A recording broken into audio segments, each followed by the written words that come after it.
Hello, I'm Maciej Mikos. Welcome back to World Talks, where every word matters.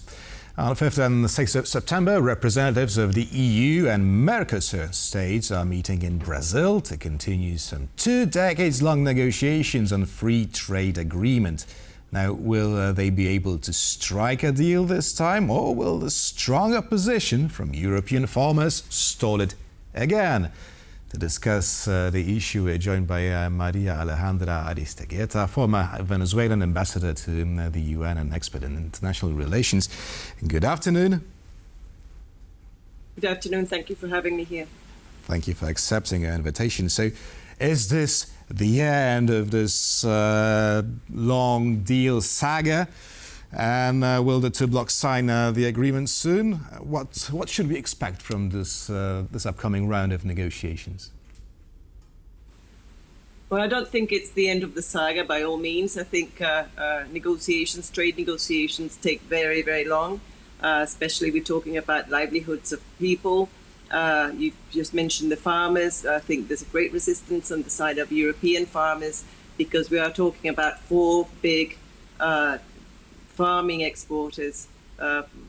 Brazil is a huge farm exporter, agricultural exporter. So is Argentina, so is Uruguay, and lesser so it's Paraguay, but also they're all part of a bigger deal on trade issues that have to do with agriculture. So as long as this is a political issue in Europe, and it always is, this is going to be very much a stalemate unless they have some other things to compensate, and we would be talking about internal subsidies for farmers in Europe, and I don't think that's on the table right now in Brussels. Right, when we're talking about agriculture, which products exactly do you have on your mind? Because I guess beef would be one of the major concerns for European farmers, but what else? Well, there's beef, but also increasingly wine. There's also soja on the side of Brazil. Brazil is a big exporter of soya beans historically, and there's also all sorts of cereals. So Argentina is a great exporter of cereal as well. So we are talking about a whole panoply of products that would be that are greatly exported to over the world, and that could come to the European market free of any levy. Bringing down all tariffs, it should come as a free trade agreement is put in place. You have to bring all the trade tariffs down to 0. So it would be basically, we would be talking about free access to the European market, which is right now what farmers are doing. In the common market, they can circulate their products within Europe, so they would be on an equal stance. And of course, the costs are not the same. European farmers earn a lot more money because living standards in Europe are far higher. So where do you strike a deal when you have different living standards in South America and in Europe? And that's, I think, for me, the bottom line here. Regardless of course, the products and the implications, the direct trade implications that we have seen that have been faced by this negotiation for such a long time. Of course, it's always about money and protecting your domestic market. But I'm wondering whether the deforestation of the Amazon is just an excuse here. Well, it has been pointed out as a big excuse for a very, very long time. It was dealt as a non-trade barrier at some point in this 20 years. And increasingly, it has been put forward as one of those issues that are very, very important for the European Union. But it's not exclusively the European Union. I think increasingly in all free trade agreements and in all negotiations, Europe has been bringing forward the environmental issue, because it's for Europe and for Europeans, for European constituencies, it's a very important element of to take care of. Whilst in other continents and in other countries, it's not so high in the agenda. So I think here you have to have some kind of compromise. be it in terms of years for implementation, be it in terms of compensation in any other way. But that all remains to be seen with the trade negotiators that will be going to Brasilia. I think they're already there and they're starting tomorrow. Mm-hmm. Right. So we know you've already enumerated the products which could be soon transferred from South America to the European markets. But what about the other way? What European products could be found on the shelves in South America if the deal goes on?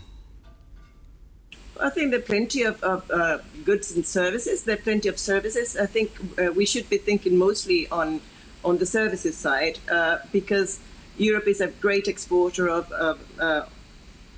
financial services, telecommunication services. I think there was a deal that was intended to be struck between France and Brazil precisely on issues related to telecommunications and to technology in general.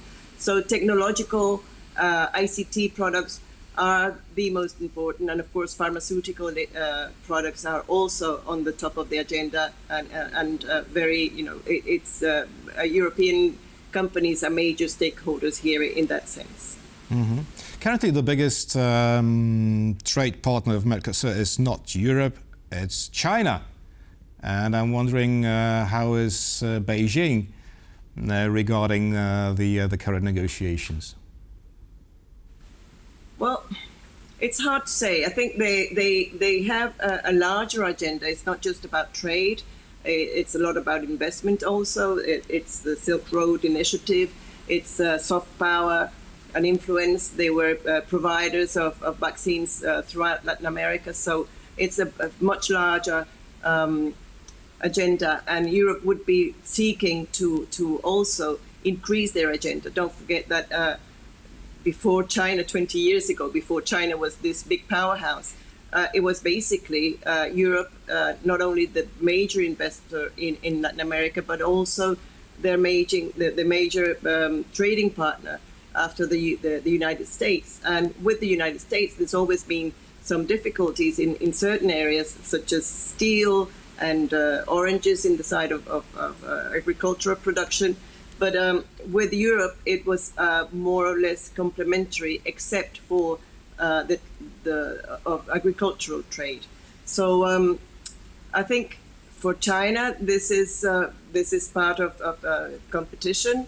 I'm not so worried about that. I think they're close ties because they have been developing this very broad soft power diplomacy, and then they don't come requesting human rights obligations or democracy obligations. So those standards, those European values, could be could pose difficulties to Europe at a certain stage in these negotiations in terms of competition, because right, I understand. But as you mentioned, the US, that's also something I was wondering about.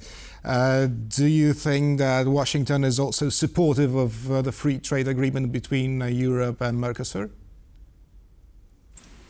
I think it's important for the US and broadly for the West. It's important to continue increasing trade negotiations at this. Right now are not well perceived worldwide, especially after COVID.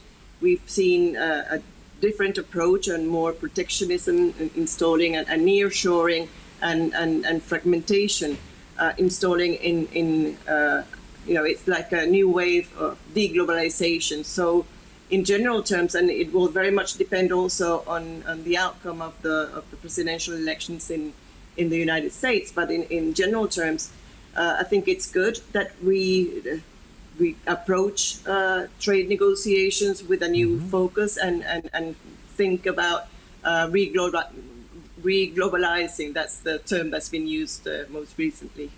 Absolutely. María Alejandra Aristeguieta, former Venezuelan ambassador to the UN and Switzerland, was our guest this afternoon. Thank you very much for sharing your thoughts with us. My pleasure. Thank you very much. Thank you. And thank you for watching. That'll be all for now, and stay with us for much more here on TVP World.